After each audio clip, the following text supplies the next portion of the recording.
류의 생각 없는 생각. 류 저작을 열림원 2025년 6월 16일. 책 소개.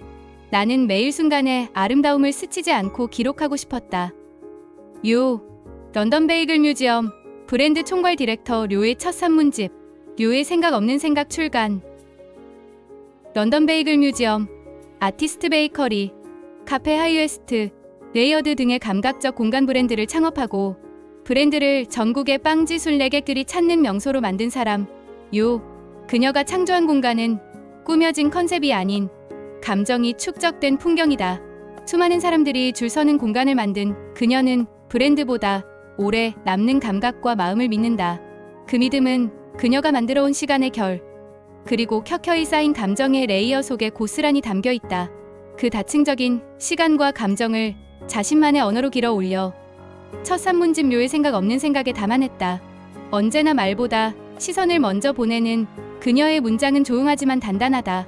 장르와 형식에 갇히지 않고 온전히 나다움을 지켜내는 그녀의 글은 얼핏 가벼운 일상의 스케치처럼 보이지만 그 안에는 삶에 대한 깊은 애정, 인간을 향한 다정한 시선, 그리고 자기 자신에 대한 끊임없는 질문이 담겨 있다. 목차, 프롤로그. 나를 뒤흔든 런던. 이 그저 시작할 수 있는 용기. 참 진짜의 베이스는 외로움. 4. 매일의 아름다움. 5. 생각 없는 생각. 6. 준비된 즉흥성. 7. 내가 나로 산다는 것. 8. 모든 질문의 끝에 사랑이. 에필로그 인터뷰. 책 속으로. 어쩌면 내가 제일 성장할 수 있었던 시간은 가장 약하고 두려움이 가득한 비에 젖은 작은 새 같던 시절이었다.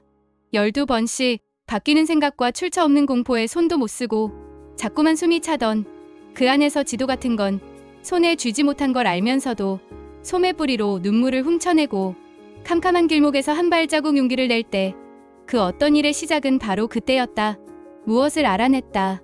고강하고 단단하게 부족함 없이 아무것도 필요로 하지 않고 자꾸만 우스워 눈치 없이 그저 서 있던 알고 보면 더없이 지루했던 때가 아니라 82쪽. 내 눈에 들어오는 매일의 장면들은 신의 사인 같아. 멋없는 억지 같은 것 하나 없는, 심지어 더없이 친절한 내 눈앞 딜리버리. 하루도 빠짐없이 나타나주는 매일의 아름다움과 귀여움, 축하함과 감사함 114쪽. 매일이 매번 색다르듯 매일매일 펼쳐지는 현상들도 다채로워. 쉬운 일 하나 없이 서툴고 어려운 것은 어쩌면 당연해. 그래도 아름다운 엔딩으로 가는 길을 찾아 헤매는 시간들임을 잊지 말아요. 115쪽. 생각이라는 것도 사실 품이 들어 179쪽. 입을 옷을 고르다 뜬금없이 든 생각. 어쩌면 진정한 외도는 타인들의 사랑을 얻느라 자신만 사랑하지 않는 일이라는 생각이 들었어요. 182쪽.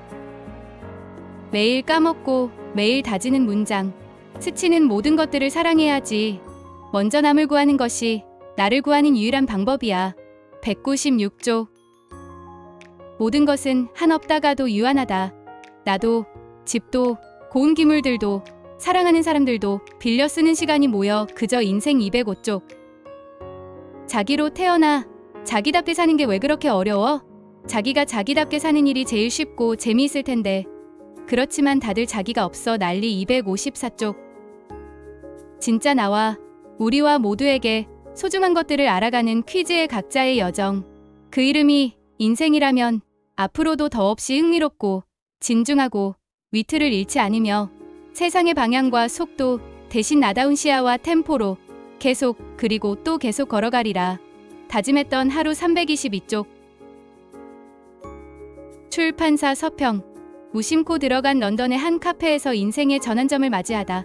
작고 소박했던 런던의 한 카페에서 다양한 인종과 연령의 사람들이 완벽한 하나의 합을 이루며 각자의 방식으로 일하는 모습을 보고 형언할 수 없는 에너지에 커다란 울림을 받은 료는 이렇게 회상한다.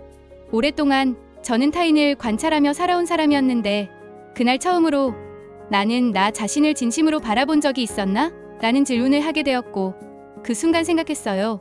어쩌면 내가 원했던 것은 돈이나 명예가 아니라 아무런 조건 없이 몰입할 수 있는 자유가 아니었을까? 평생 하리라 믿었던 일을 그렇게 내려놓고 직업을 일순간에 바꾸고 싶다는 마음이 거부할 수 없는 운명처럼 저를 뒤흔들었습니다. 그렇게 목표 대신 자유를 원했다는 료. 우리는 한 사람 모두가 아티스트로 태어났으며 삶이라는 무대에서 모두가 배우로서 각자 자신만의 연기를 해내야 한다. 고 말한다. 나 자신으로 산다는 것은 요가 추구하는 삶의 핵심 가치이며 그녀가 만들어 온 브랜드의 철학이다. 매일 매 순간을 진짜 나로 살아가고자 하는 그녀에게 일과 삶, 일상과 예술의 구분은 무의미하다. 글을 쓰고 그림을 그리고 공간을 만들고 옷을 입고 음식을 만들고 타인과 함께하는 모든 사소한 일상의 아름다움 속에서 일관되게 발견되는 것. 그것은 결국 고요함에 대한 예찬이다. 나 자신으로 산다는 것은 무엇인가? 그녀는 나에게 가장 좋은 레퍼런스는 결국 나 자신이라고 말한다.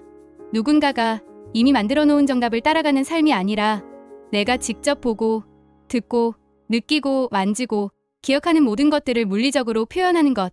그 과정 속에서 내면의 목소리를 들을 수 있을 때 비로소 내가 누구인지에 대한 실질적인 감각이 생긴다. 고 말한다. 나는 매일 순간의 아름다움을 스치지 않고 기록하고 싶었다. 료의 생각 없는 생각에서 가장 많이 등장하는 단어 중에 하나는 아름다움이다. 료가 말하는 아름다움은 겉모습의 화려함이나 장식적인 감상과는 다르다. 그것은 그저 바라보는 데서 끝나는 것이 아니라 누군가를, 무언가를 저 끝까지 알고 싶은 사랑의 마음과 맞닿아 있다.